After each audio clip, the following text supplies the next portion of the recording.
Hi friends, my name is Shakti Singh. I welcome all of you to my YouTube channel classic classroom.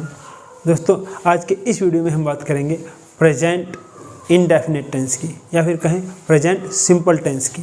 ये दोनों ही नाम एक ही tense को दिए गए हैं।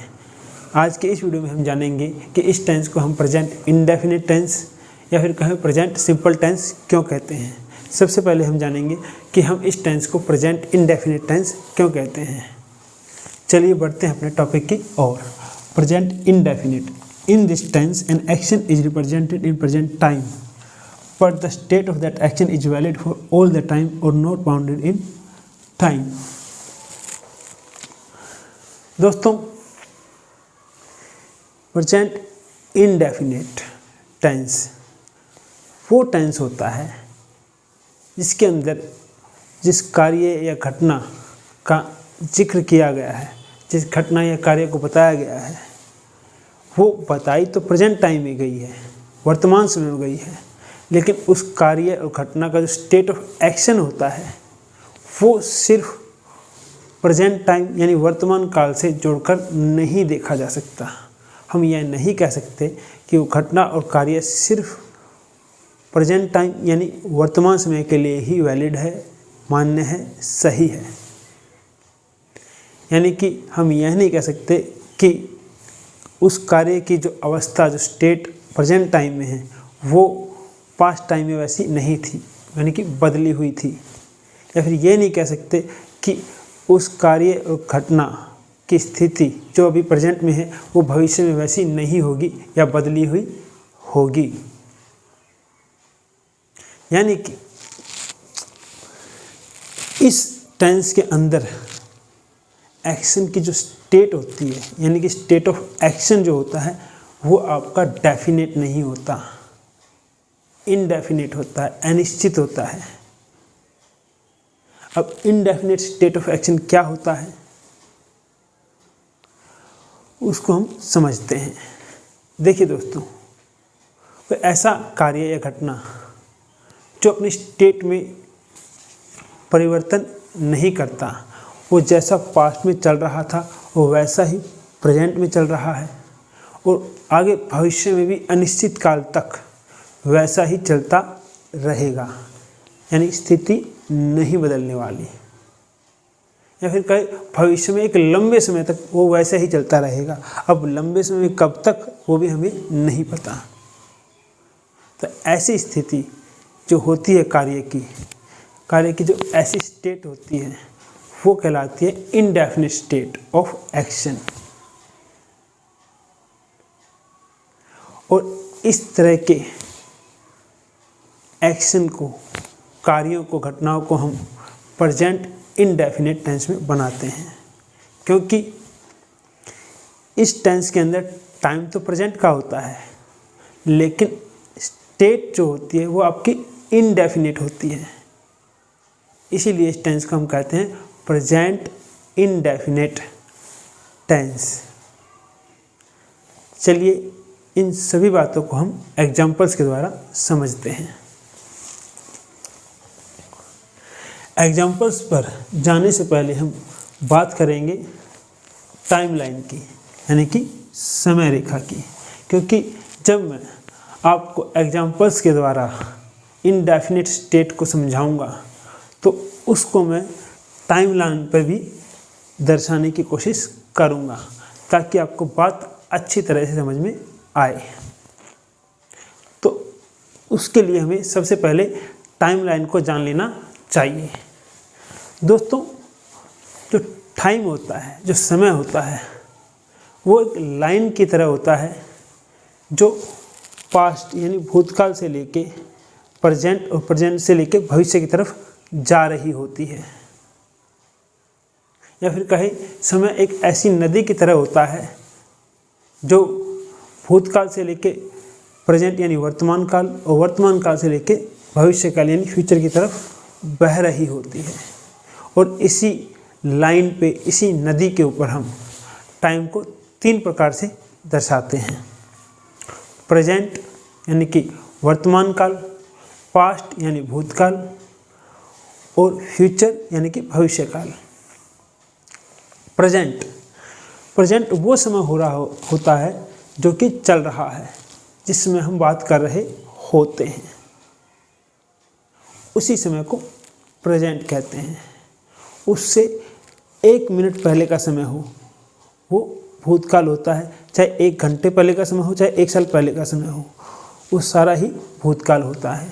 और उसके बाद यानी जिसमें हम बात कर रहे हैं उसके बाद जो समय आने वाला है, चाहे वो 1 मिनट बाद आने वाला हो, 1 घंटे बाद आने वाला हो, या 1 साल बाद आने वाला हो, वो सारा ही समय आपका फ्यूचर में आता है, यानी कि भविष्य काल में आता है। क्योंकि प्रेजेंट समय वो समय होता है जो चल रहा है, जिस समय हम कोई कार्य कर रहे हैं, बात कर रहे हैं, तो उस समय को हम एक पॉइंट की तरह टाइमलाइन पे समय रेखा पर दर्शाते हैं। यानी प्रेजेंट टाइम को हम समय रेखा पर एक पॉइंट, एक बिंदु की तरह दर्शाते हैं, क्योंकि उससे पहले का, चाहे 1 मिनट पहले का समय हो, 1 सेकंड पहले का समय हो, चाहे कितना भी पुराना समय हो, वो सारा ही फिर भूतकाल में चला जाता है। और उसके बाद जो आने वाला समय है, चाहे वो 1 सेकंड बाद आए, 1 मिनट बाद आए, 1 साल बाद आए, वो सारा ही भविष्य काल में चला जाता है। तो इसलिए प्रेजेंट टाइम हमेशा लाइन के ऊपर, टाइम लाइन के ऊपर एक पॉइंट के रूप में दर्शाया जाता है। अब बात करते हैं पास्ट की। दोस्तों, जो हमारा पास्ट होता है उसमें जो समय अवधि है बहुत लंबी होती है, क्योंकि प्रेजेंट से पहले जितना भी समय होता है, चाहे वो 1 मिनट पहले का समय हो, 1 घंटे पहले का समय हो, 10 साल पहले का समय हो, या 100 साल पहले का समय हो, वो सारा ही पास्ट होता है। तो इसलिए पास्ट को टाइम लाइन के ऊपर एक लाइन के रूप में ही दर्शाया जाता है। जितना भी समय है प्रेजेंट से पहले का, आपका सारा ही पास्ट कहलाता है। अब आप इस पास्ट को चाहे आवर्स यानी घंटों में बांट सकते हैं, आप चाहे इस पास्ट को ईयर्स यानी कि सालों में बांट सकते हैं। इसी तरह हमारा फ्यूचर होता है कि प्रेजेंट के बाद जो समय आने वाला हो, चाहे वो 1 सेकंड बाद आए, या वो आने वाला समय 1 घंटे बाद आए, या 1 साल बाद आए, या 10 साल बाद आए, वो सारा ही फ्यूचर होता है। यानी कि भविष्य काल की जो समय अवधि होती है वो बहुत लंबी होती है। इसीलिए फ्यूचर को भी टाइम लाइन के ऊपर एक लाइन के रूप में दर्शाया जाता है। अब आप इस फ्यूचर को चाहे आवर्स यानी कि घंटों में बांट लें, चाहे ईयर्स या सालों में बांट लें।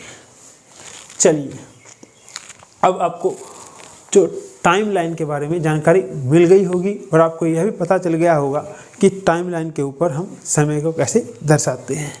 अब हम बढ़ते हैं अपने एग्जाम्पल्स की ओर।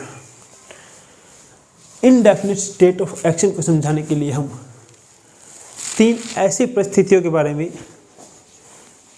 डिस्कस करेंगे जिनको हम सिर्फ इनडेफिनिट स्टेट में रखते हैं। वो ऐसी स्थितियां होती हैं जो समय के अनुसार अपनी अवस्था नहीं बदलती, या फिर कहें जल्दी से अपनी अवस्था को नहीं बदलती। वो एक लंबे समय तक जैसी थी, जैसी हैं, वैसी ही बनी रहती हैं। सबसे पहले हम जिस स्थिति की बात करने जा रहे हैं, जिस स्टेट की बात करने जा रहे हैं, वो है जनरल ट्रूथ, या फिर कहें यूनिवर्सल ट्रूथ या परमानेंट ट्रूथ। जनरल ट्रूथ यानी कि सामान्य सत्य, ऐसा सत्य जिसको सब जानते हैं।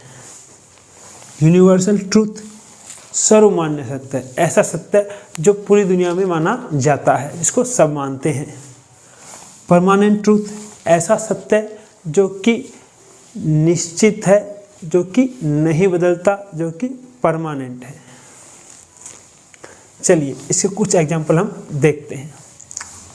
हमारा पहला एग्जाम्पल है the earth moves around the sun, कि धरती सूर्य के चारों तरफ घूमती है।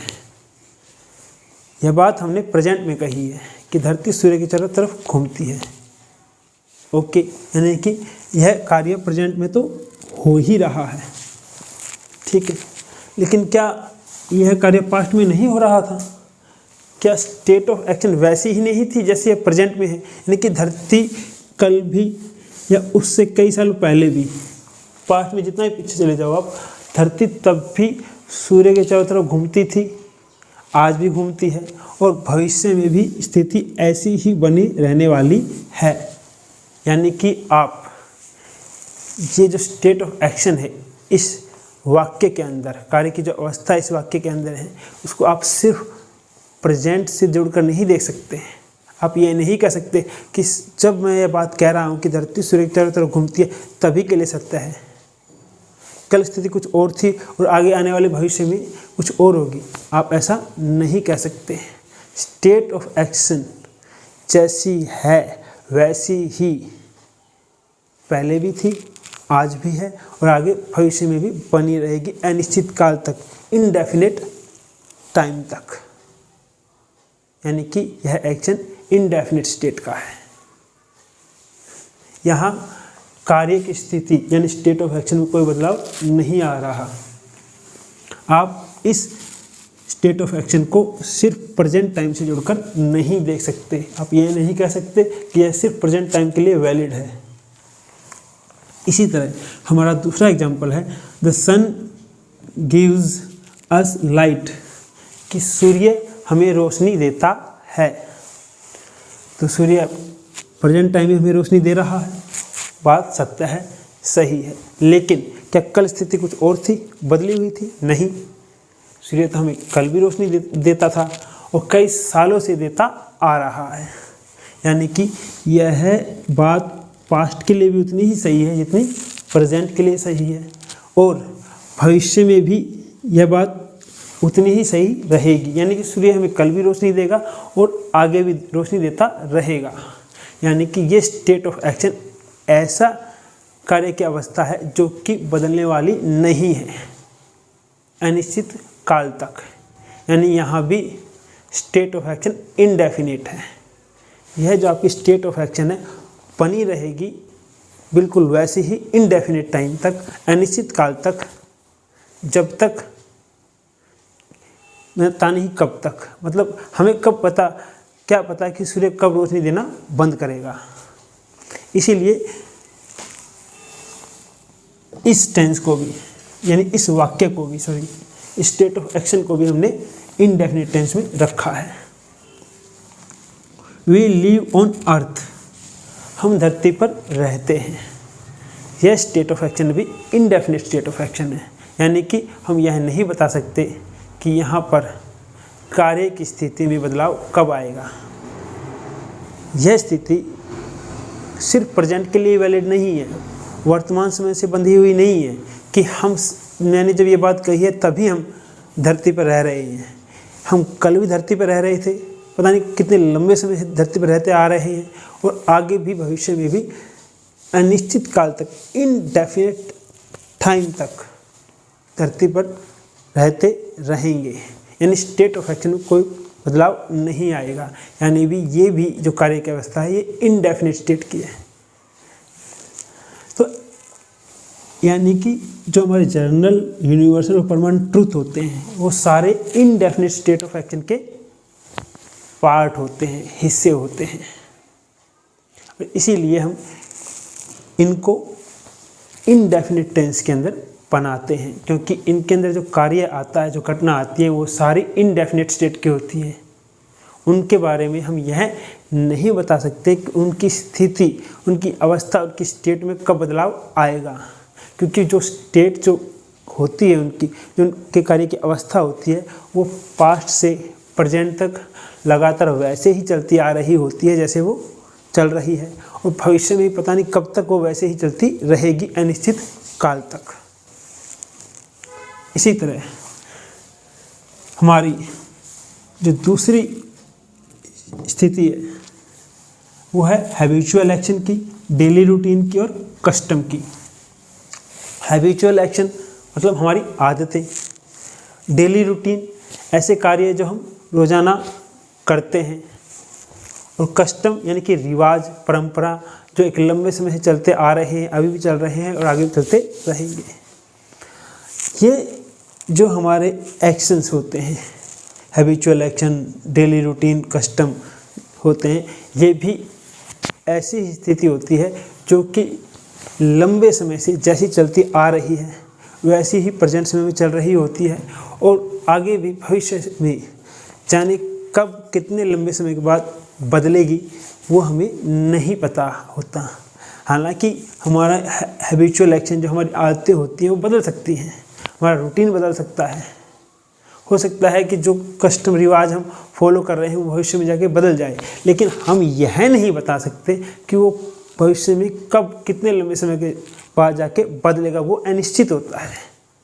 तो इसलिए ये भी जो एक्शंस होते हैं ये भी इनडेफिनिट स्टेट के होते हैं, और इसीलिए इन्हें प्रेजेंट इनडेफिनिट में बनाया जाता है, क्योंकि इनके लिए जो समय होता है वो तो प्रेजेंट का होता है, लेकिन स्टेट इनडेफिनिट होती है। जैसा कि हमारे जर्नल यूनिवर्सल परमानेंट ट्रूथ में था, वहाँ पर भी समय तो प्रेजेंट का था, लेकिन स्टेट जो थी वो आपकी इनडेफिनिट थी। चलिए सबसे पहले हम बात करते हैं पहले एग्जाम्पल की। I go out for a walk daily, कि मैं रोज़ाना सैर पर जाता हूँ।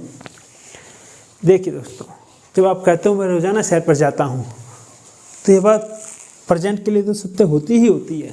मतलब मैंने जब कहा कि मैं रोज़ाना सैर पर जाता हूँ, तो मतलब मैं वर्तमान समय में सैर पर जा रहा हूँ, और रोज़ाना जा रहा हूँ तो मतलब मैं पास्ट में भी एक लंबे समय से सैर पर जाता आ रहा हूँ, और क्योंकि एक रूटीन है तो यह संभव है कि मैं आगे भविष्य में भी इसी रूटीन को फॉलो करूं और मैं सैर पर रोजाना जाता रहूं।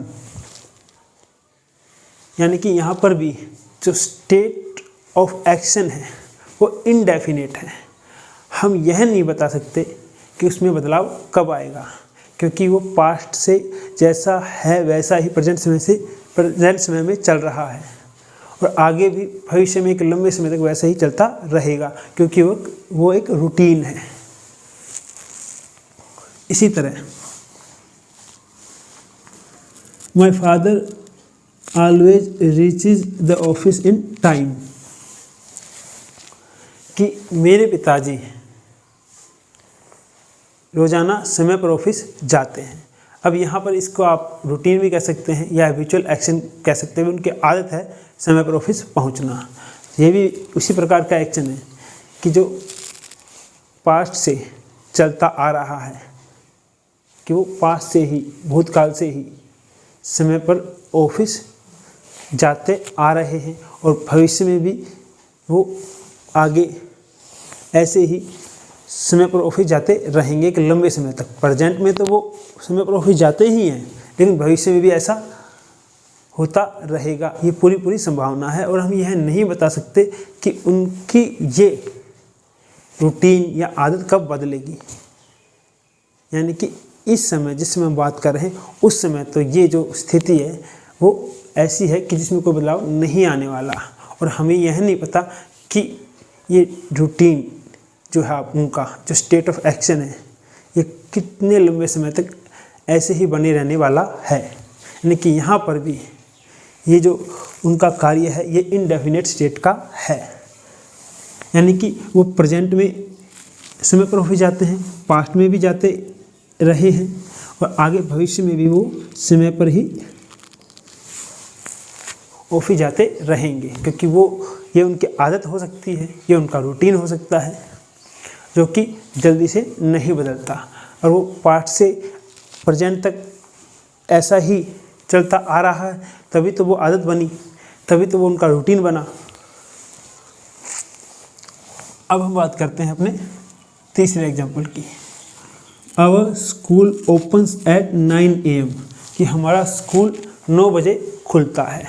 अब इसको आप चाहें एक रूटीन कह लें या कस्टम कह लें, कि भाई परंपरा है या रिवाज है कि स्कूल जो है वो 9 बजे खुलता है, या फिर एक रूटीन कह लें भी रोज़ाना ऐसे ही स्कूल 9 बजे खुलता है। अब ये जो 9 बजे का स्कूल के खुलने का कार्य है ये एक लंबे समय से चलता आ रहा है। यानी पास्ट में कल भी ये 9 बजे खुला था, उससे पहले भी एक लंबे समय से स्कूल 9 बजे खुलता आ रहा है, और प्रेजेंट में तो वो 9 बजे खुलता ही है, और स्कूल आगे भी भविष्य में हो सकता है एक लंबे समय तक 9 बजे खुले। हाँ, हम यहाँ पर यह नहीं बता सकते कि स्कूल कब 9 बजे खुलना बंद होगा, यानी कि कब उसके समय में परिवर्तन आएगा। इसीलिए जो आपकी ये स्टेट ऑफ एक्शन है ये इनडेफिनिट स्टेट ऑफ एक्शन है, क्योंकि हम इसमें आने वाले बदलाव के बारे में कुछ नहीं कह सकते, क्योंकि स्टेट ऑफ एक्शन में कोई बदलाव नहीं आने वाला।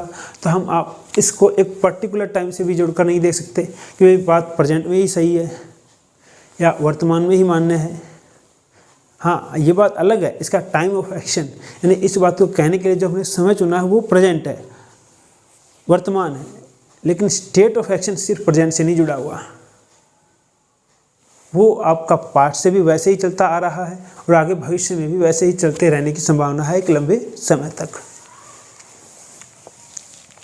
अब जो हमारी तीसरी स्थिति है जिसको हम इनडेफिनिट स्टेट में रख सकते हैं वो होती है आपकी सिचुएशन और फैक्ट दैट इज परमानेंट, यानी कि ऐसे परिस्थिति या फिर ऐसे तथ्य जो कि परमानेंट है, निश्चित है, जिसमें कोई बदलाव नहीं होने वाला या एक लंबे समय तक उनमें कोई बदलाव नहीं होने वाला।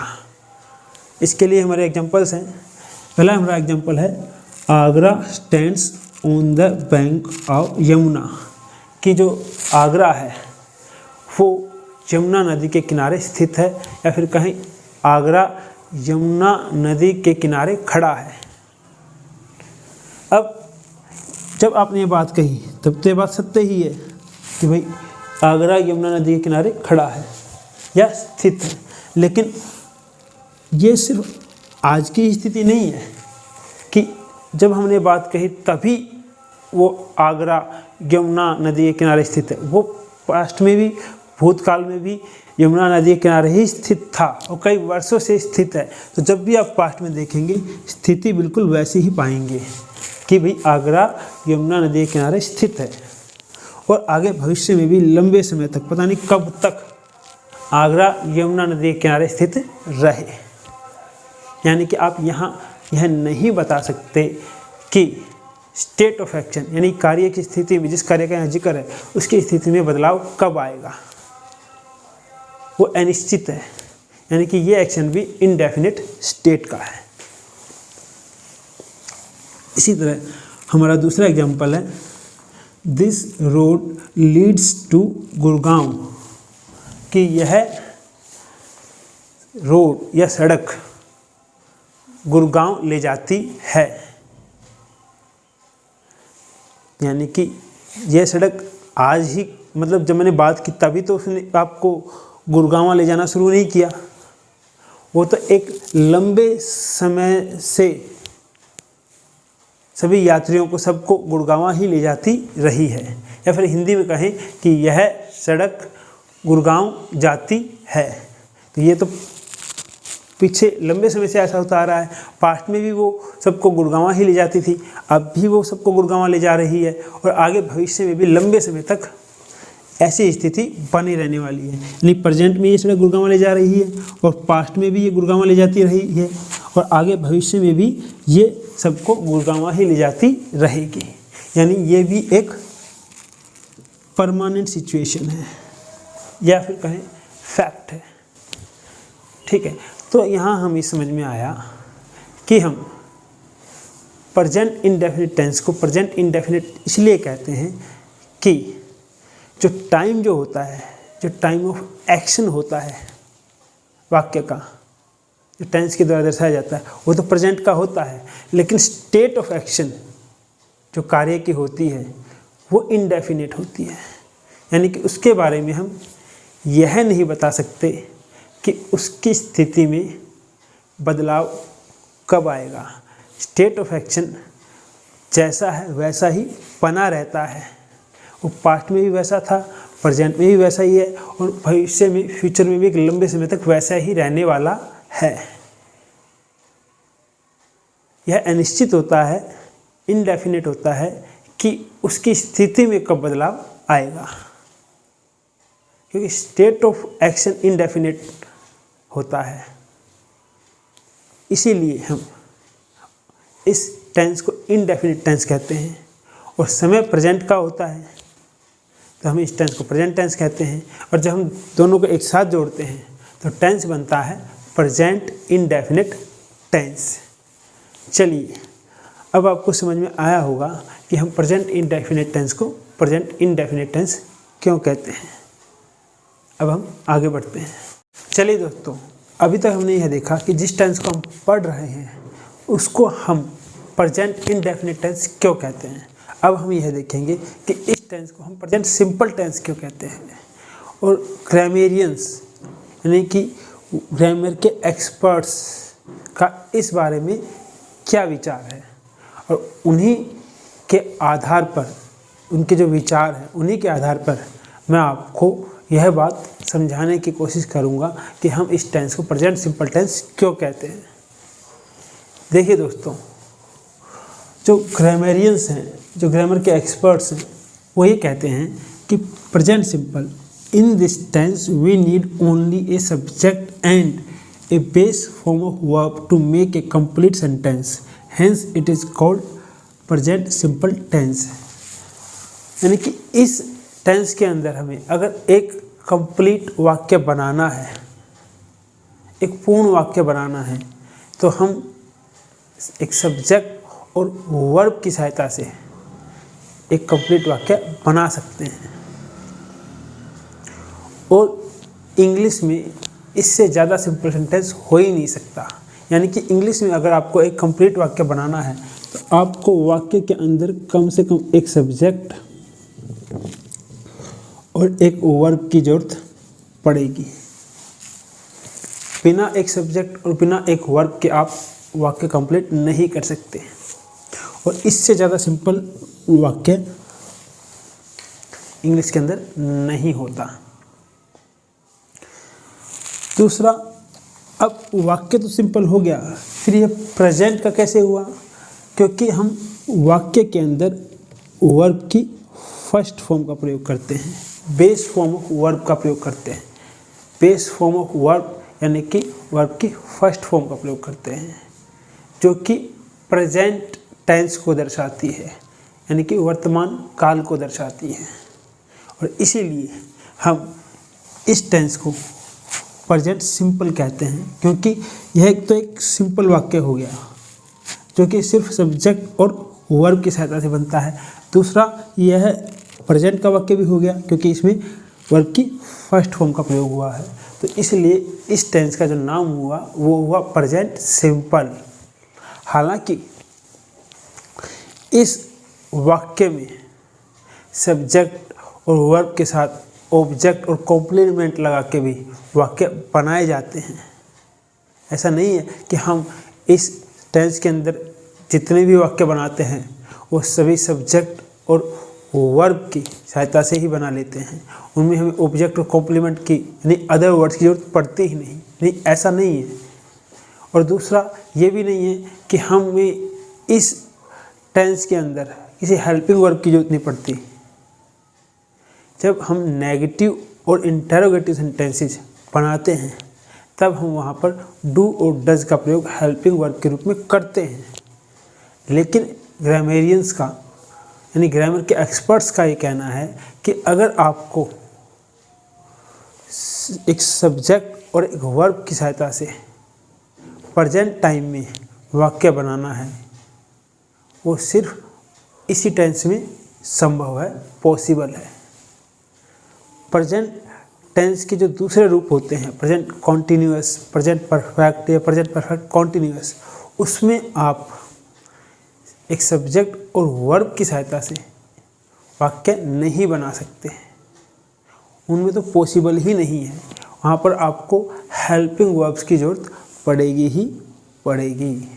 लेकिन एक यही टेंस ऐसा है जिसमें आप एक सब्जेक्ट और वर्ब की सहायता से भी कंप्लीट वाक्य यानी कि पूर्ण वाक्य बना सकते हो। और जब आप एक सब्जेक्ट और वर्ब की सहायता से कंप्लीट वाक्य बनाते हो तो इससे सिंपल वाक्य इंग्लिश में होता ही नहीं। और सिंपल वाक्य बनाते वक्त आप वर्ब के फर्स्ट फॉर्म का प्रयोग भी करते हो, जो कि प्रेजेंट टाइम को दर्शाती है, प्रेजेंट टेंस को दर्शाती है, यानी कि वर्तमान काल को दर्शाती है। तो इस तरह इस टेंस का जो पूरा नाम हुआ वो हुआ प्रेजेंट सिंपल टेंस। चलिए अब हम कुछ एग्जाम्पल्स के द्वारा इस बात को समझते हैं। देखिए दोस्तों, एग्जाम्पल के लिए हमने पहला सेंटेंस लिया है बर्ड्स फ्लाई, पक्षी उड़ते हैं। बर्ड्स वाक्य का सब्जेक्ट हो गया और फ्लाई वाक्य की वर्ब हो गई। और वर्ब भी कौन सी? फर्स्ट फॉर्म वर्ब, यानी कि सिर्फ एक सब्जेक्ट और वर्ब की फर्स्ट फॉर्म से हमने वाक्य कंप्लीट कर दिया। और वर्ब की फर्स्ट फॉर्म होते प्रेजेंट में भी है, तो यह प्रेजेंट सिंपल टेंस का वाक्य हो गया। इसी तरह हमारा दूसरा वाक्य है चिल्ड्रन रन, बच्चे दौड़ते हैं। चिल्ड्रन वाक्य का सब्जेक्ट हो गई और रन वाक्य की वर्ब हो गई। और वर्ब भी कौन सी? वर्ब की फर्स्ट फॉर्म। तो यह भी एक सिंपल वाक्य है और प्रेजेंट टाइम में बनाया गया है, तो यह भी प्रेजेंट सिंपल का वाक्य हो गया।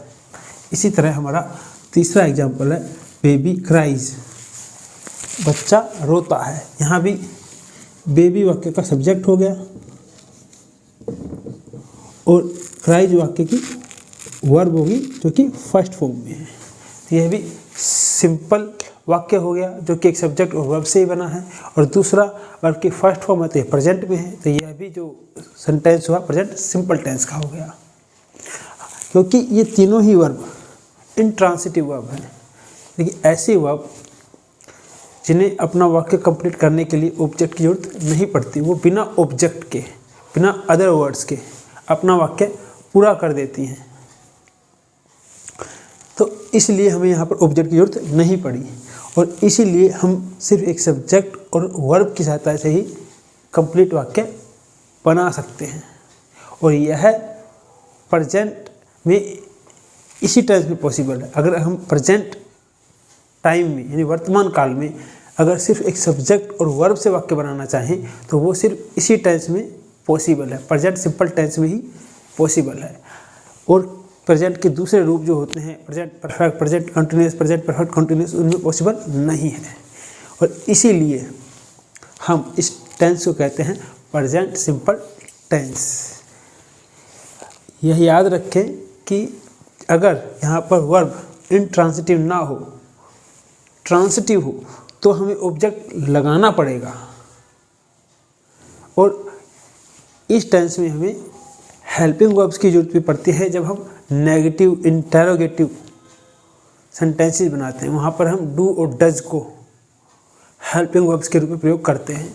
लेकिन हमारा यहाँ समझाने का मतलब ये था कि एक यही ऐसा टेंस है जहाँ पर सब्जेक्ट और वर्ब की सहायता से, ओनली सब्जेक्ट और ओनली एक वर्ब की सहायता से कंप्लीट वाक्य बनाना पॉसिबल है, संभव है। और इसीलिए हम इस टेंस को कहते हैं सिंपल टेंस, क्योंकि वाक्य बहुत ही सिंपल है। एक सब्जेक्ट और एक वर्ब की सहायता से ही हमने कंप्लीट वाक्य बना दिया। दूसरा, वर्ब की फर्स्ट फॉर्म का प्रयोग किया जाता है जो कि प्रेजेंट टाइम को दर्शाती है, वर्तमान समय को दर्शाती है। तो इसलिए इस टेंस का जो पूरा नाम हुआ वो हुआ प्रेजेंट सिंपल टेंस। चलिए, मैं आशा करता हूँ कि आप लोगों को समझ में आ गया होगा कि ग्रामेरियंस यानी कि ग्रामर के एक्सपर्ट्स के अनुसार हम इस टेंस को प्रेजेंट सिंपल टेंस क्यों कहते हैं।